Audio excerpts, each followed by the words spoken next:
Magandang tanghali po sa lahat. Tayo nagbabalik ulit dito sa ating YouTube channel, Samuel Soriano TV29, para mapag-discuss ulit ng another coins. Ayan, kung magkano na ang kanyang presyo sa ating mga online selling. At ito ay ating hilig at isa tayong kolektor.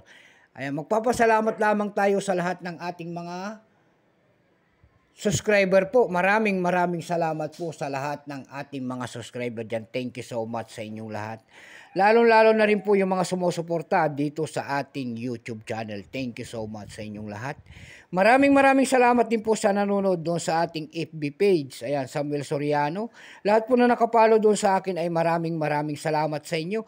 Yung mga nagsesend po ng star dyan sa aking FB page ay thank you so much sa inyong lahat.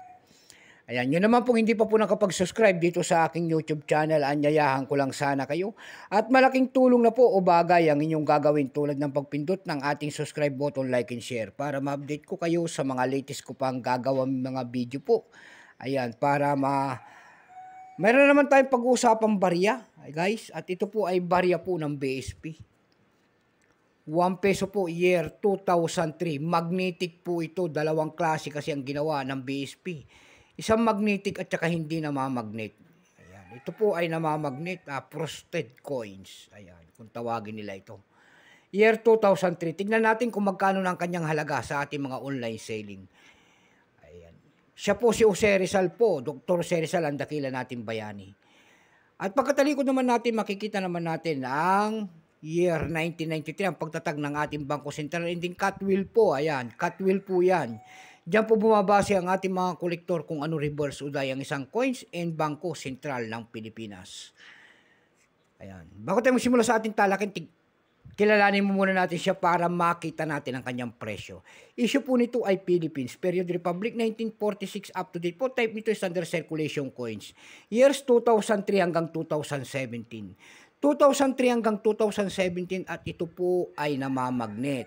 Yun namang year 1995 hanggang 2003, yun po ay hindi namamagnet. Ibinukod nila magkabilang panig kasi magkaibang materialis ang kanilang ginamit. Pero totally ang years itong BSP nito magmula year 1995 hanggang 2017. Ang hard to find po dito na mahal ay year 2005. Ang semi-hard to find po ay year 2006 na sumusunod na napakahirap ng hanapin. Yung pangatlo naman po dito ay year 2008. Ayan. Value nito 1 peso. Nakapalog po ito sa BSP series. Currency piso 1967 up to date po. Composition niyan ay nickel plated steel. Namamagnet po. May bigat lamang itong 5.35 grams. May habang 24 mm. May kapal po naman itong 1.9 mm. Hugis po bilog. Orientation ay middle alignment. Number N-17107. Reference number KM-269-A. Bank seal within circle ang kanyang nasa likod. Ito pong year 2003. Ito po ay 9%. Ayan. Wala po pong maipakita ang ating Bangko Sentral kung ilang piraso ang ginawa sa barya na hawak natin at ito po ay ginagamit pa natin. Pero may presyo po ito dun sa ating numista.com. Yung kanyang very fine, 14 pesos. Extra fine ay 30.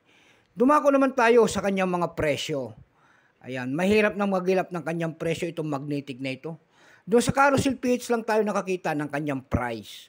Doon sa ating numista.com, mayroon tayong nakita nagbebenta doon ng 800 pesos. Nasundan po ito ng 300 pesos. Yung pinakamalit po na bintahan doon ay nagkakahalaga na po ng 250 pesos. Ayan lamang po ang aking may babahaging kanyang presyo. Keep safe po sa lahat in God bless.